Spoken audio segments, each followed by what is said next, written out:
The FIRE movement isn't quite dead, but it's definitely changing. Hello and welcome back to another video, and today I'm going to be reacting / responding to a video by the Money Guy that talks about the future of FIRE, how it has changed over time, and their own thoughts on the financial independence and retiring early movement. A very special welcome back to the 4.2% or so of you who are subscribed. And if you're new here, I'm Raymond, a software engineer that's on the path to financial independence and retiring early. And if you'd like to follow me on that journey, feel free to hit that subscribe button. It really helps out the channel, so thank you so much in advance. So without further ado, let's dive into the topics that Brian and Bo talked about in this video, as well as my own thoughts on some of their conclusions. The first thing that the pair talk about is the fact that the FIRE movement has fundamentally changed from its popularization / roots all the way back in around 2010 or so. So let's go ahead and roll the clip. I think FIRE has evolved. Absolutely. It is definitely it's in a new phase of it. Now, I love that some of the content creators that we follow are part of this update to the movement that's given it a lot more purpose, beginning with the end in mind, not only on the financial stuff, but also the abundance thoughts that need to go into it.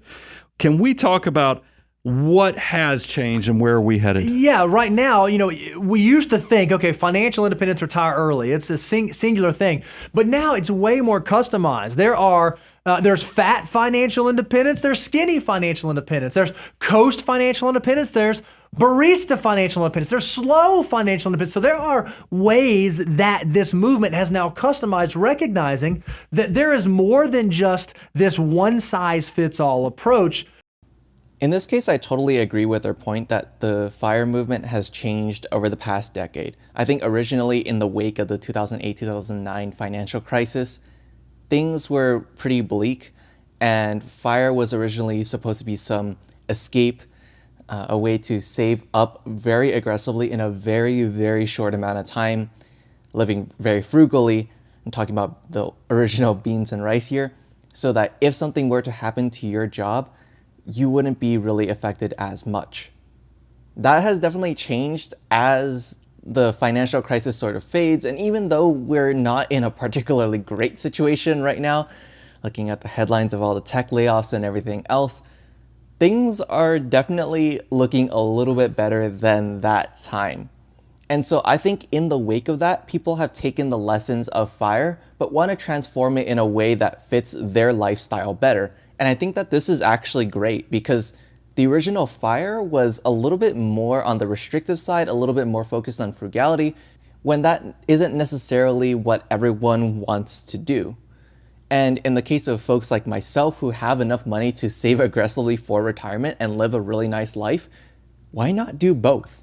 One insightful thing that I think they did bring up in this chapter of their video, though, is the fact that retirement is definitely a very personal decision, and if not taken lightly, something that might negatively affect you, even though you no longer have to work.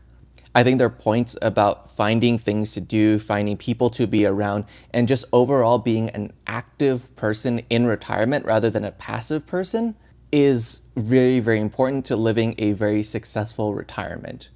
One of the things that I don't necessarily agree with them, though, is in this section when Brian talks about the fact that he is still working at his age, even though he has probably enough money to retire early. In this case, even though I know that he's a business owner and the fact that if he leaves the show, then the show will be negatively affected, I would still consider him early retired to an extent. I think the terms work and retirement in our modern world have gotten a little bit twisted and have gotten sort of separated from their original sort of broader meaning. I don't feel like retirement should be seen as a total lack of labor. And I think that to an extent, if your retirement is completely devoid of labor, I don't think that you'll necessarily have a very happy retirement. But when I'm talking about work and labor here, what I really mean is just doing something, paid or not, for yourself or not. This could be something like a hobby or consulting or even taking on a part-time job. I don't necessarily think that retirement means that you need to be just lounging around all day, not doing any labor at all. And I think that to an extent, the labor that, especially that we do for ourselves and not for profit, is one of the types of labor that makes work fulfilling. And so when I see folks like Brian talk about his work on the show and talking about how he's going to continue doing this until he's incredibly old, I sort of see him as, to an extent, early retired already. Well, I don't know if early is the correct term here, but retired in some sense. I don't have a really deep dive of his financials, but I have faith that if I were to look at it, he could very easily live off of his retirement earnings and savings until the day he dies.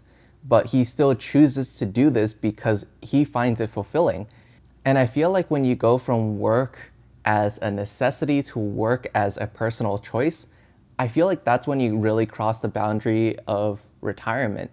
But enough about work and early retirement and what it all means to different people. Let's talk about the second point of the video, and that is on a safe withdrawal rate. And I know that there are a ton of strong opinions on this topic in the FIRE community, but let's go ahead and start by just rolling the clip and seeing what they think of it. FIRE movement, or people who are even part of this new FINE movement, are now, I mean, they're thinking about this in much broader terms, 40 years, 50 years, and beyond. Certainly more than 33. What does that actually do to the safe withdrawal rate? Yeah, so what we said is, hey, it probably ought to be a fluctuating, it should be a fluid number based on how long you think that your retirement is going to last. So we did a money guy adjustment to it, and we said what we're going to do is we're going to lower your withdrawal percentage by 0.25%, by 0.25% for every 5 years that you retire early. Don't worry to do math, we're gonna give you the numbers. So if you wanna retire at 65, a 4% withdrawal rate works. But if you're thinking about retiring or leaving the workforce or having your portfolio cover some level of your expenses for the remainder of your life, and you want that at 55, then you gotta think about a 3.5% withdrawal rate. If you want your portfolio to subsidize your living expenses starting at age 45, it's gonna be a 3% withdrawal rate. And if you're someone who's 35 years old, but you want your portfolio to subsidize your current living expenses for the remainder of your life, and you want to ensure that it'll last, we think that you ought to use a safe withdrawal rate of 2.5% for that chunk of your assets. I think this is the point of the video that I disagree with the most. I know that there are a wide range of opinions on what is a safe withdrawal rate, starting with, as they said, the Trinity study and even a study before that by William Bengen, all the way to some folks like Dave Ramsey and others talking about like a 12% withdrawal rate and so on and so forth.